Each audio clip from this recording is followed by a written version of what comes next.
Saudara yang dimuliakan Allah Subhanahu wa taala. Allah Subhanahu wa taala telah menciptakan diri kita ini dan telah menciptakan juga ibu dan bapak kita. Menciptakan datuk-datuk kita dan menciptakan datuknya datuk-datuk kita. Menciptakan orang sebelum kita dan menciptakan manusia pertama kali, yaitu mbah kita yang awal, Nabiullah Adam alaihi salatu wassalam. Sudah semula Allah Subhanahu wa ta'ala menciptakan mbah kita Nabiullah Adam supaya mbah kita ini memakmurkan dunia ini dengan ibadah kepada Allah Subhanahu wa ta'ala, menghamba kepada Allah Subhanahu wa ta'ala. Walaupun di awalnya Tuhan kita Allah Subhanahu wa ta'ala telah meletakkan mbah kita di dalam satu tempat kenikmatan yang tiada tara, kenikmatan yang selama-lamanya, yang di situ manusia tidak perlu kerja untuk makan dan tidak ada capek walaupun habis mengerjakan satu pekerjaan yang hebat pun tidak ada capek di sana, yaitu tempat yang sangat dimuliakan oleh Allah, surganya Allah Subhanahu wa ta'ala.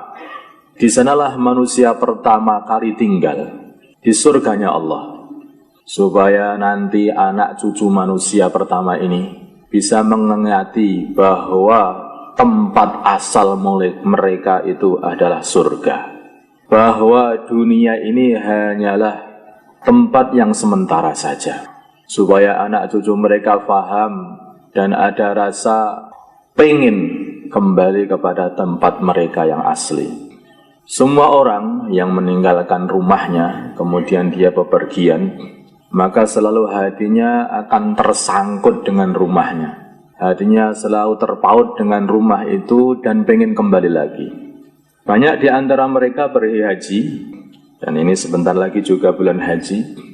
Tapi setelah sampai di sana, mereka juga memikirkan rumah. Apa jajannya nanti di rumah, bagaimana anaknya, bagaimana keluarganya. Yang difikirkan adalah rumah, pengen kembali ke rumah. Dan pengen ketika datang sampai ke rumah nanti membawa jajan sebanyak-banyaknya. Bahkan manusia itu aneh juga. Walaupun mereka itu sedang keluar fisabilillah, sampai ke India atau ke Pakistan atau kemana saja, maka termasuk di antara yang dipikirkan, apa jajan saya nanti di rumah. Itulah manusia. Segala targhiban, segala motivasi, jangan pulang ke rumah membawa jajan, tetapi makin banyak saja jajannya, bahkan disembunyikan di sleeping bag-nya. Nah, ini sudah fitrah manusia, seharusnya memang dia itu memikirkan rumahnya. Ini bukan perkara yang buruk, saya kira. Ini perkara justru yang baik kalau digunakan untuk kebaikan. Kalau seumpama manusia itu masih ingat bahwa rumah mereka yang asli itu adalah surganya Allah, alangkah hebatnya kalau ini dihidupkan di setiap pemikiran-pemikiran manusia. Sehingga ketika mereka pergi dari surga ini menuju rumah dunia ini, mereka selalu memikirkan rumah aslinya, yaitu surganya Allah. Maka itu mbah kita Nabiullah Adam alaihi salatu wassalam diciptakan oleh Allah, kemudian diletakkan di surganya Allah Subhanahu wa ta'ala. Ini loh surga, enak kan di surga. Nah, kemudian ada pelajaran lagi di sana, yaitu bahwa taat kepada Allah Subhanahu wa ta'ala akan membawa seseorang itu ke dalam kejayaan, dan maksiat kepada Allah Subhanahu wa ta'ala akan membawa kepada kecelakaan dan kehinaan. Pelajaran ini pun sudah dimasukkan ke dalam hatinya mbah kita Nabiullah Adam alaihissalam. Allah Subhanahu wa ta'ala memberi taklif kepada Nabi Adam, yaitu janganlah kamu mendekati pohon ini wahai Adam. Dilarang untuk mendekati satu pohon. Dikatakan oleh para ulama bahwa pohon itu adalah pohon anggur. Sebagian lagi mengatakan bahwa pohon itu adalah pohon kurma surga. Sebagian lagi ada yang mengatakan bahwa pohon itu adalah pohon apel yang ada di surga sana. Ini yang kebanyakan ulama mengatakan seperti itu. Bukan seperti apel dunia, tidak. Tapi ini apel surga. Sebetulnya pohon ya tetap pohon saja, buah ya tetap buah saja, dan itu semua hanyalah buah di antara buah-buah surga. Makhluk juga tidak manfaati, tidak mudharati. Tetapi Allah Subhanahu wa taala di balik pohon ini ada satu aturan. Aturannya apa? Jangan mendekati pohon ini. Jangan mendekati pohon ini. Wala taqraba hadhihi syajarah. Kalian berdua, wahai Adam dan Hawa, jangan mendekati pohon ini. Allah Subhanahu wa taala sebelum menciptakan Nabiullah Adam alaihissalam telah menciptakan musuhnya lebih dulu, yaitu iblis laknatullah alaih. Bertahun-tahun, beribu-ribu tahun sebelum diciptakannya Nabiullah Adam, maka iblis telah diciptakan. Dan iblis ini adalah orang yang ahli ibadah, bahwa dikatakan dia ini adalah gurunya para malaikat. Wallahu a'lam. Tidak ada satu tempat pun yang belum pernah dibuat sholat oleh iblis. Orang yang begitu hebat ibadahnya, orang begitu hebat ilmunya, orang begitu hebat ma'rifatnya, kayaknya seperti itu. Itulah iblis. Allah Subhanahu wa taala memerintahkan iblis ketika pertama kali Allah menciptakan Nabiullah Adam supaya iblis ini bersujud kepada Adam. Iblis dan para malaikat, semua para malaikat sujud dengan kerendahan hati para malaikat, dengan ketaatan para malaikat kepada Allah Subhanahu wa taala, maka mereka sujud. Apa yang diperintahkan Allah, maka mereka mengamalkan. Tetapi iblis yang dia itu merasa aku gurunya para malaikat, aku orang yang paling alim di sini, aku orang yang paling banyak ibadah di sini. Kenapa aku harus sujud kepada manusia yang terbuat dari lumpur saja? Aku terbuat dari api. Bagaimana api sujud sama lumpur? Itu kata iblis. Bagaimana api kalah sama lumpur? Ya, ini pemikiran yang salah. Orang itu kalau sudah takabur nanti ngomongnya ngawur. Bagaimana api kalah dengan lumpur? Ya kalau ada api dibeleki lumpur, ya mesti apinya mati gitu aja. Padahal memang api itu kalah sama lumpur. Maka apa yang terjadi? Ilmunya tidak bermanfaat lagi. Ilmunya tidak mendatangkan takut kepada Allah Subhanahu wa taala, tapi justru ilmunya menjadikan dia takabur, menentang perintahnya Allah Subhanahu wa taala. Nah, ilmu inilah bukan ilmu yang dikehendaki Allah. Ini bukan ilmu sebetulnya, tapi ini adalah setan. Ilmu seperti ini bukan ilmu, setan. Kayaknya ilmu, tapi sebetulnya pembujuk hati untuk merasa lebih tinggi daripada orang lain. Padahal Allah Subhanahu wa taala telah firmankan, innama yahsyallaha min ibadihil ulama. Yang takut kepada Allah Subhanahu wa taala dari hamba-hambanya hanyalah para ulama. Semakin orang itu alim, seharusnya dia itu semakin takut kepada Allah. Inilah ilmu. Tapi semakin orang itu alim kok semakin jauh dari taat kepada Allah Subhanahu wa taala, maka ini bukanlah ilmu. Maka saudara yang Allah Subhanahu wa taala, akhirnya musuhnya Nabiullah Adam alaihissalam yang telah diciptakan sebelumnya ini, itu menggoda Nabiullah Adam mbah kita supaya mendekati pohon apel tadi. Maka akhirnya Nabiullah Adam dan istrinya makan pohon itu. Pelajaran lagi bagi Allah Subhanahu wa taala untuk manusia pertama ini, bahwa sesungguhnya maksiat kepada Allah akan mendatangkan kecelakaan, mendatangkan kehinaan. Maka akhirnya Allah Subhanahu wa taala usir Nabiullah Adam dan istrinya dari surga kenikmatan yang begitu hebat menuju satu rumah yang di situ itu rumah penderitaan, yaitu di dunia ini. Begitu menderitanya Nabi Adam ketika datang ke rumah dunia ini. Karena ketika beliau mau makan saja, maka harus menanam makanan itu sampai berbulan-bulan. Kalau zaman sekarang 4 bulan, kalau zaman dahulu saya tidak tahu. Itu mau makan saja. Itu pun setelah dipanen belum bisa makan. Setelah dipanen perlu dibersihkan dulu kulitnya. Sudah menjadi beras belum bisa dimakan lagi. harus dimasak lebih dulu. Itu adalah lebih penderitaan yang luar biasa. Hari demi hari Nabiullah Adam alaihissalam berdoa kepada Allah Subhanahu wa taala, minta kepada Allah yaitu keampunan. Akhirnya Allah Subhanahu wa taala memberi ampunan kepada Nabiullah Adam. Wa talaqqa Adamu min rabbih kalimatin fataba alaihi. Diampuni oleh Allah Subhanahu wa taala, Rabbana dhalamna anfusana wa illam taghfir lana wa tarhamna lanakunanna minal khasirin. Ya Allah, kami memang bersalah ya Allah. Kami memang bersalah ya Allah. Ampunilah kami ya Allah. Kalau Engkau enggak ampuni kami, maka kami akan termasuk golongan orang-orang yang merugi. Sudah rugi dikeluarkan dari surga, rugi lagi nanti ketika ditaruh di dunia. Tidak bisa kembali lagi ke surga. Ya Allah, ampunilah kami ya Allah. Doa terus Nabiullah Adam bertahun-tahun, berpuluh-puluh tahun. Sehingga sampai diterima tobatnya oleh Allah Subhanahu wa taala. Tetapi beliau, mbah kita Nabiullah Adam alaihissalam telah membawa satu ilmu. Ilmu apa?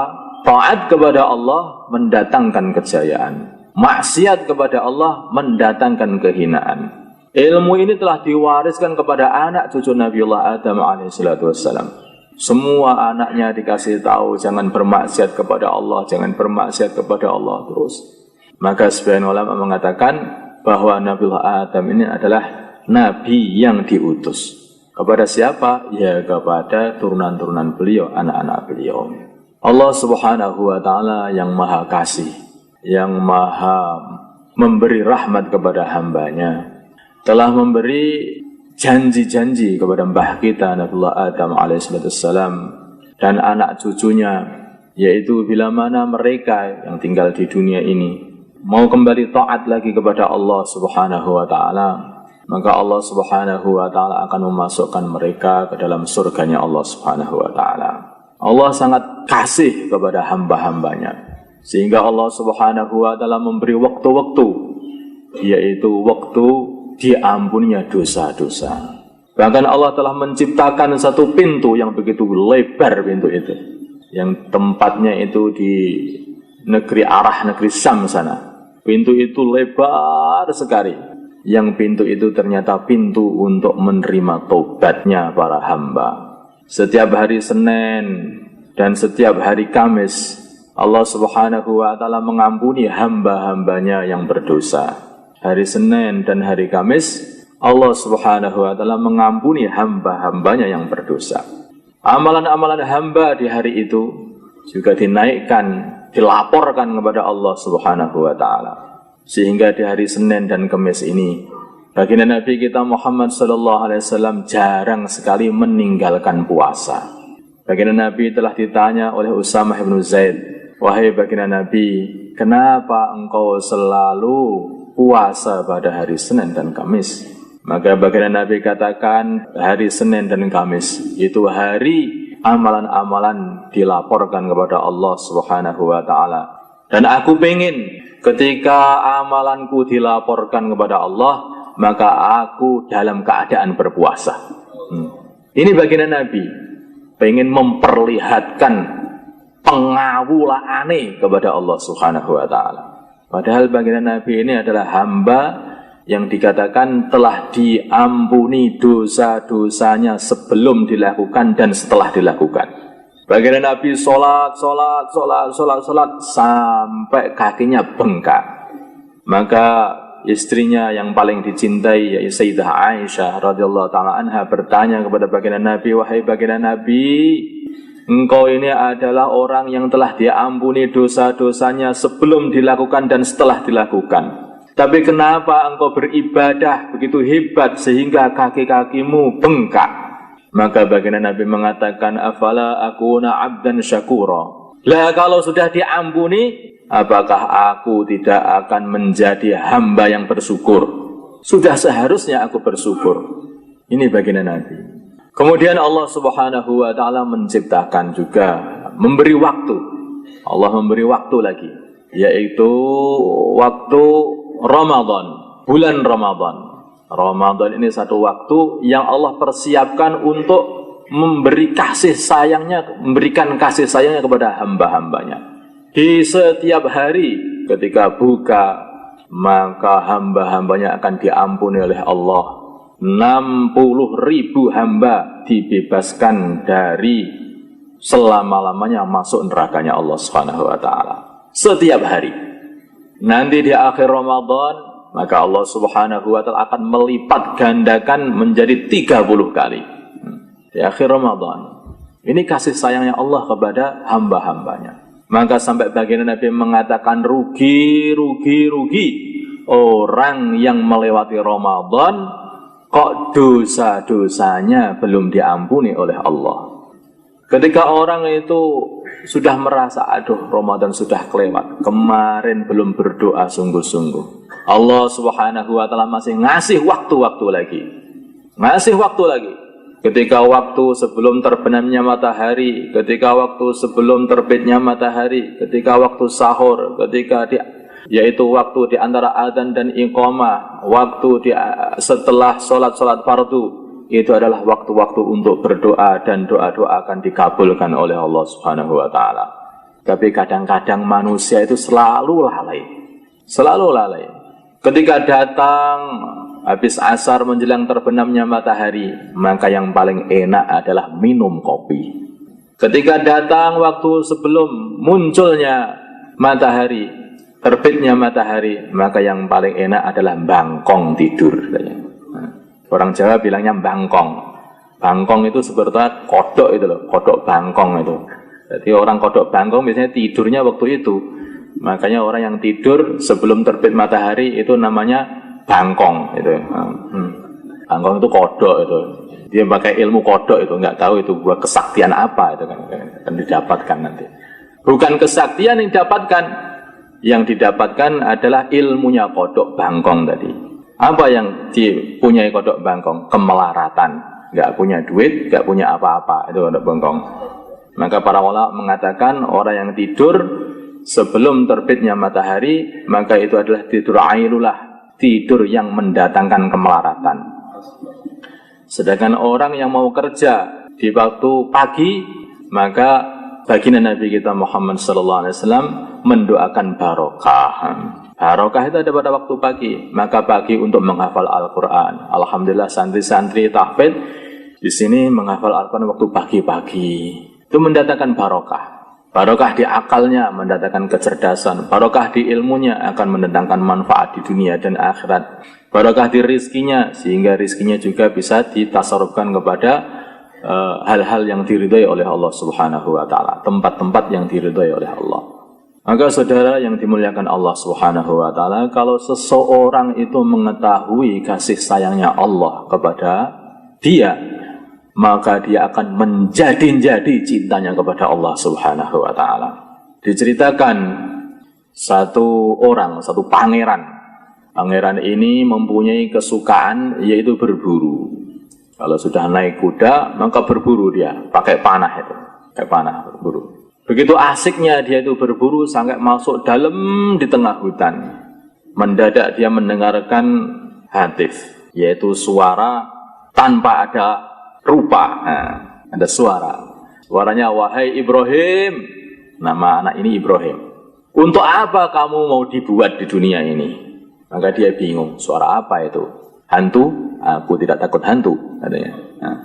Maka dia terus berburu lagi, wahai Ibrahim, untuk apa kamu dibuat di dunia ini? Sampai 3 kali. Maka akhirnya dia ini sujud seketika. Ya Allah, aku dibuat memang bukan untuk ini. Aku dibuat memang bukan untuk ini. Maka akhirnya Ibrahim ini berangkat. Sudah, nggak usah pulang saja. Sekarang ke Mekah, ngadep Allah Subhanahu wa ta'ala. Pengen ngadep Allah di tempat yang paling dimuliakan oleh Allah di muka bumi ini, yaitu di Mekah, di dekat Ka'bah. Bertahun-tahun berjalan sampai ke Mekah sana. Maka dalam perjalanan beliau ini bertemu dengan seorang guru belajar, bertemu lagi dengan seorang guru lagi, belajar terus berjalan sampai berpuluh-puluh tahun. Belum sampai ke Mekah itu loh, itu beliau itu sudah punya murid banyak, berpuluh-puluh muridnya itu. Sehingga beliau itu sampai menjanji muridnya, wahai murid-muridku, perjalanan kita ini adalah perjalanan suci. perjalanan untuk mendatangkan ridhonya Allah Subhanahu wa ta'ala. Maka jangan sampai kita itu berbuat sesuatu tanpa niat karena Allah. Karena itu akan menjadikan kotor hati kita. Makanya orang itu ketika dakwah, hati-hati. Karena dakwah itu adalah perjalanan untuk mendapatkan ridhonya Allah. Jangan dicampuri satu perbuatan yang tidak karena Allah. Orang keluar seperti itu. Seperti perjalanannya Ibrahim bin Adham. Dia berjalan terus ke sana. Makannya apa kalau berjalan begitu? Makannya cukup sederhana. Dulunya beliau itu kalau makan, maka beliau membuat roti setahun sekali. Membuat roti setahun sekali. Membuat roti jumlahnya itu 360 roti. Ya, 360 setahun. Dibuat, kemudian dikeringkan, sudah diwadahi. Setiap hari ambil satu sambil makan, sambil minum air. Satu roti, satu gelas air. Nah, udah itu saja. Lah kenapa kok nggak masak? Masak itu menghabiskan waktu dari zikir pada Allah Subhanahu wa ta'ala. Nah, orang itu kalau faham, karena dia faham begitu sayangnya Allah kepada dia, sehingga dia begitu cinta kepada Allah Subhanahu wa ta'ala. Akhir-akhirnya Ibrahim bin Adham itu berpikir, ini roti ini kok ganggu ibadah juga, ganggu zikir. Sehingga subhanallah itu kurang sekian hitungannya, gara-gara makan untuk ngunyah ini. Maka akhirnya roti itu ditumbuk sampai halus. Masukkan mulut, gelontor sama air, itu aja. Nah, kalau begini sudah meringkas waktu. Sehari sekali, itu saja cukup. Akhirnya mereka sampai ke Ibrahim dan murid-muridnya ini sampai ke Makkah. Di sana beliau ibadah dengan murid-muridnya. Kemudian datang satu rombongan orang-orang yang ganteng-ganteng, yang gagah-gagah, tawaf di sekitar Ka'bah situ dengan pakaian yang hebat-hebat juga. Semua orang melihat, wah, rombongan dari mana ini? Semua orang melihat. Murid-murid Ibrahim tidak mau melihat. Aku tidak mau melihat ahli dunia seperti ini. Mereka semuanya mengatakan seperti itu. Saja. Malah melihat syekhnya saja. Lah kok syekhnya itu loh malah melihat. Murid-muridnya nggak berani melihat, malah syekhnya melihat. Maka syekh, ada apa? Ini gimana ini? Syekh ini kan sudah membeat kami, menjanji kami untuk tidak berbuat sesuatu selain karena Allah. Lah kok Syekh sendiri berbuat ngelihat ahli dunia. Dan di situ itu juga ada satu anak muda yang ganteng begitu. Malah itu yang sering dilihat sama Syekh itu. Itu gimana itu Syekh ini? Jangan nuduh aku. Aku katakan ya, itu orang-orang yang tawaf itu adalah pembantu-pembantuku ketika aku di kerajaan sana. Sedangkan anak muda itu yang ganteng itu adalah anakku. Aku tahu mereka itu mencari aku. Ternyata anaknya itu di mana-mana sudah nyari ayahnya. Akhirnya ditemui juga oleh Ibrahim bin Adham. Ibrahim Adham ketika ditemui langsung dipeluk oleh Ibrahim bin Adham. Dipeluk, Ibrahim kaget. Innalillahi wa inna ilaihi raji'un. Lah kok cintaku kepada Allah mau dikurangi dengan cinta kepada anakku? Ya Allah, matikan saja anakku ini. Maka seketika anak itu mati. Ibrahim bin Adham. Jadi orang itu kalau sudah cinta sama Allah nggak pengen dikurangi. Kalau Nabiullah Ibrahim alaihissalam sama namanya Nabiullah Ibrahim, beliau ini mencintai ayahnya, mencintai istrinya, mencintai anaknya. Maka Allah Subhanahu wa ta'ala perintahkan Nabi Ibrahim, wahai Ibrahim, kamu bawa anakmu Ismail dan bawa istrimu Hajar ke tempat sana, yaitu tempat yang kering kerontang, gung lewang-lewung, jalmo moro, jalmo mati. Ini diuji juga Nabiullah Ibrahim, yaitu supaya meninggalkan anaknya untuk Allah Subhanahu wa ta'ala. Lebih cinta mana? Kepada aku atau kepada anak-anakmu? Ini Nabiullah Ibrahim. Nabiullah Ibrahim sukses. Ibrahim bin Adham pun juga begitu. Akhirnya Ibrahim bin Adham pun juga sukses. Dia berhasil, dia lulus ujian. Sehingga Ibnu Adham melantunkan satu syair, yang syair itu begitu terkenal di kalangan para sufi.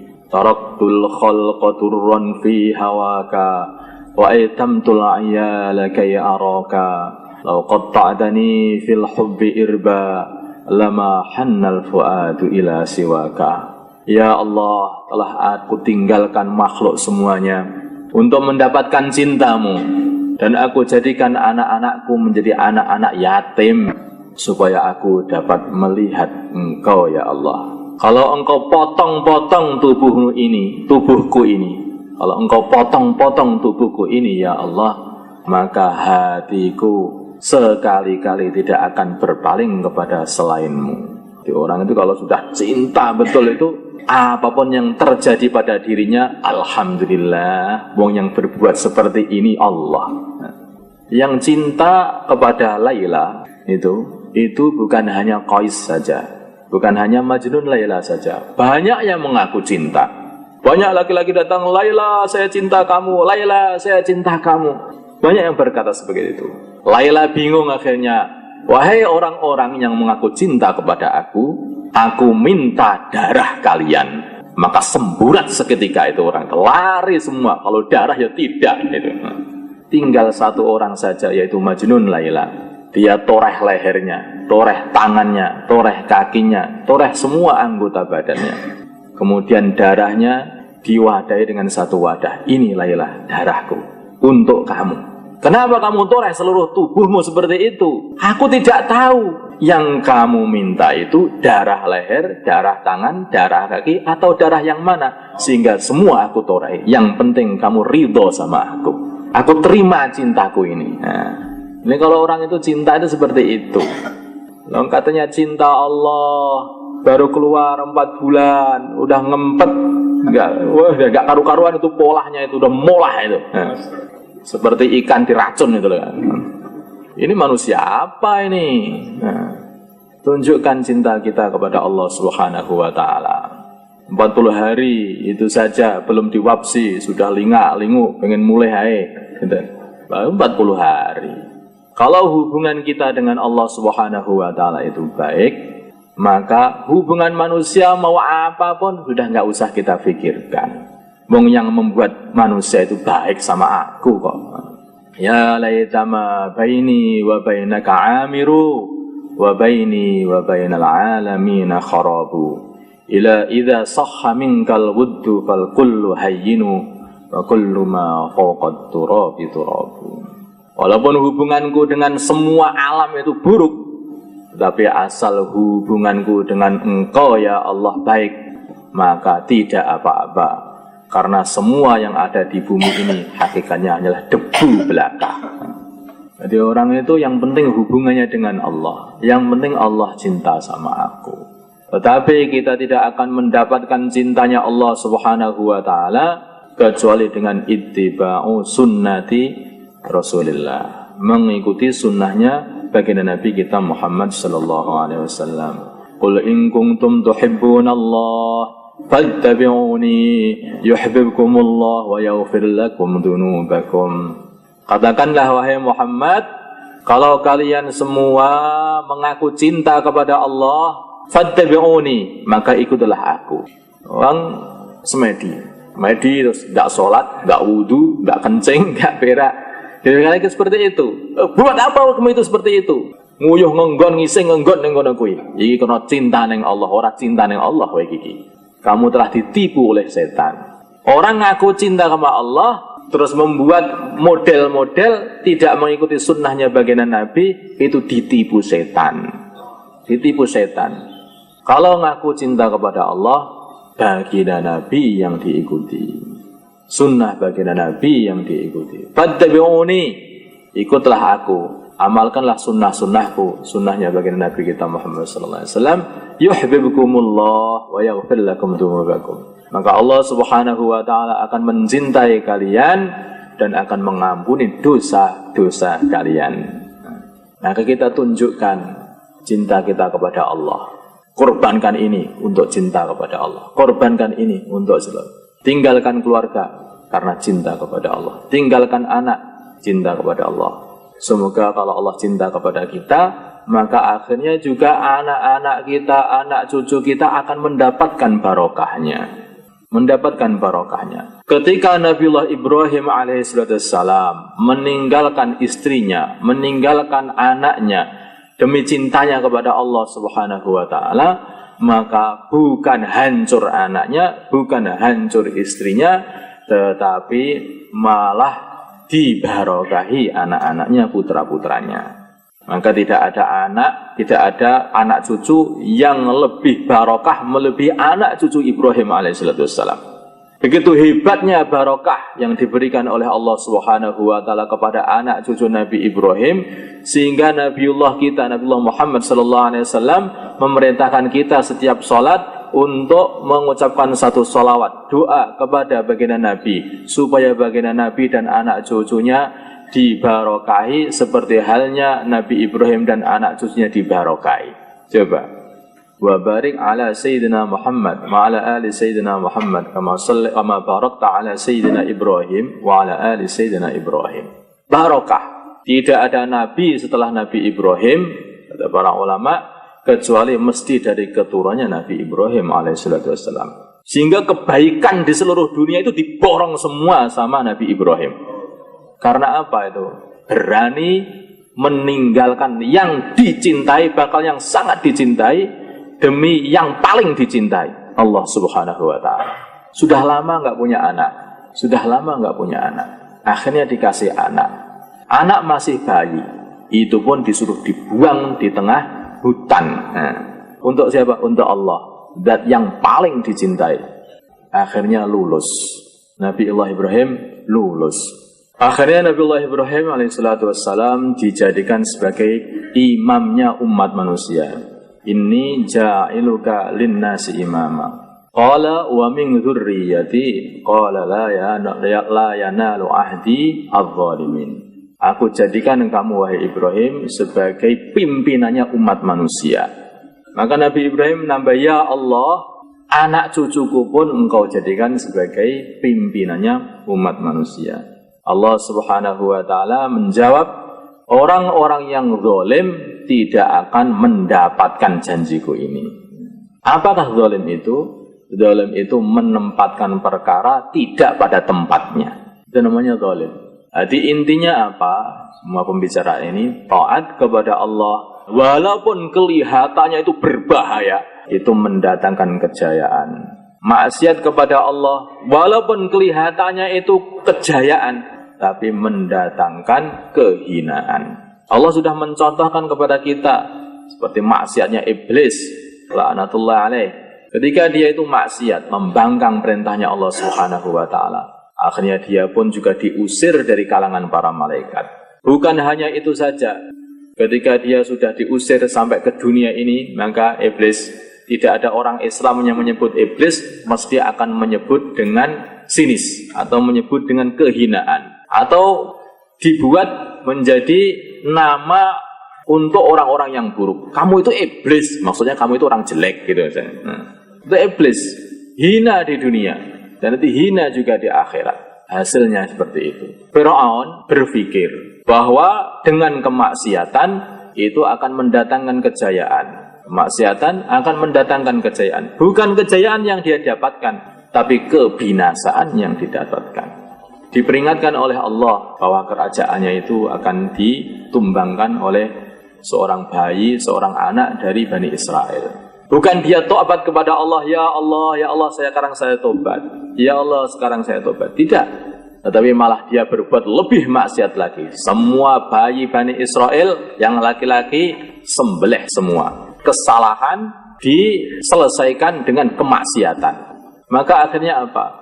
Akhirnya bukan kejayaan yang didapati Firaun, yaitu kebinasaan. Dia dan tentara-tentara dia itu masuk ke dalam lautan, ditenggelamkan oleh Allah Subhanahu wa taala.